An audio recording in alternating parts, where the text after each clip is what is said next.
আসসালামু আলাইকুম প্রিয় খামারি ভাই ও বোনেরা।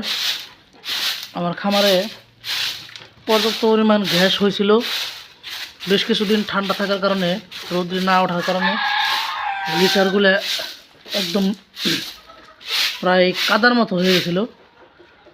তো পুনরায় লিটার আবার পরিবর্তন করে দিচ্ছি, নতুন লিটার দেওয়া হচ্ছে আর কি।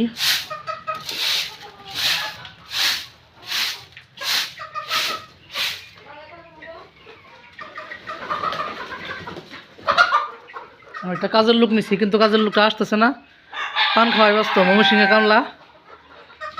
কামলা এখনো আসতে পারেনি। কামলা বেড়ি আসেন না কেন আপনি?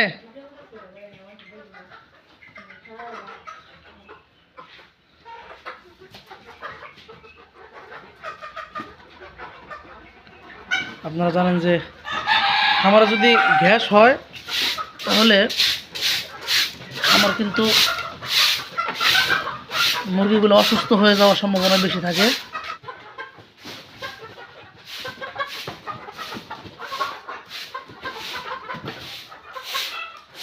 ঘর পরিষ্কার করার জন্য আমি মুরগিগুলো বাইরে ছেড়ে দিছি।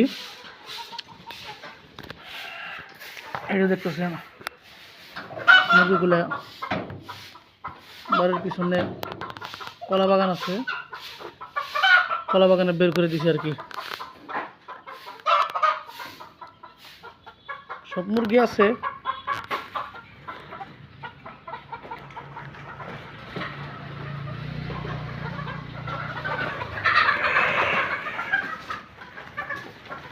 এখান দিয়ে গর্ত করে মুরগি বের করার একটা ব্যবস্থা করছে আর কি। তো মোটামুটি ঘর রেডি।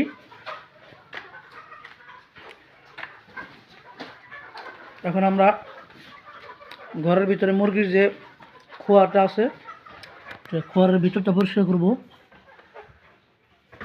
ভিতর পরিষ্কার করার পরে আমরা নতুন ভুসি এনে বিছিয়ে দেব ইনশাল্লাহ। চালু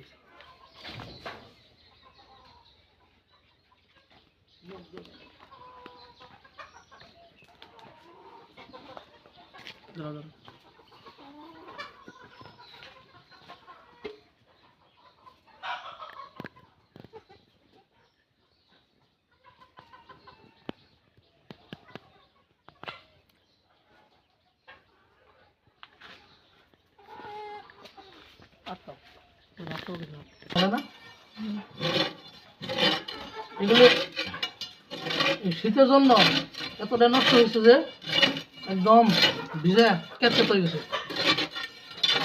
এগুলি নানার মতো সিস্টেম নাই, এগুলি চেঞ্জ করতে হবে। এইভাবে যদি আর কিছুদিন থাকে তাহলে মুরগি দ্রুত অসুস্থ হয়ে যাবে। সেই জন্য এগুলো পরিষ্কার করে দিচ্ছি। আপনাদের খামারে যদি এরকম অবস্থা থাকে তাহলে এভাবে পরিষ্কার করে নতুন ভুসি দিয়ে দেবেন সবাই।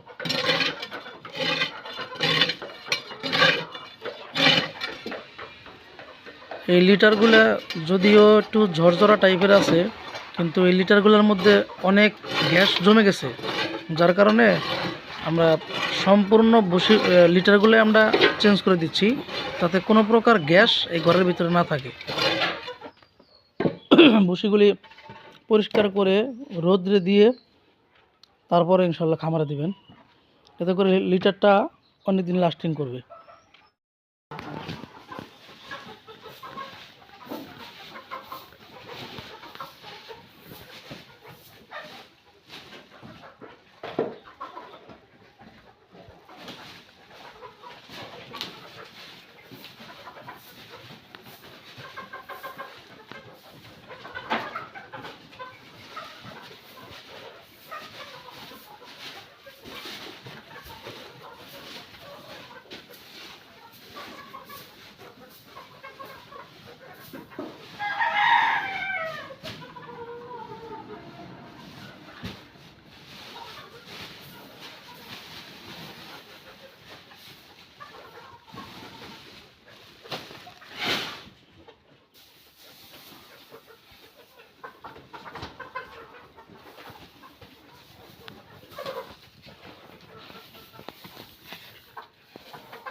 আমাদের নতুন ভুসি দেওয়া শেষ, নতুন কাঠের ভুসি দিয়ে দিলাম। মুরগি আজকে খুব শান্তিতে খুব আরামে থাকবে। সকলেই আমার জন্য দোয়া করবেন যাতে মুরগি লালন পালন সঠিক পদ্ধতিতে করতে পারি। আল্লাহ তাআলা যেন মুরগির থেকে আমাকে লাভবান হওয়ার তৌফিক দেয়। সকলের নিকট দোয়া চাই। সকলে ভালো থাকবেন, সুস্থ থাকবেন। আসসালামু আলাইকুম।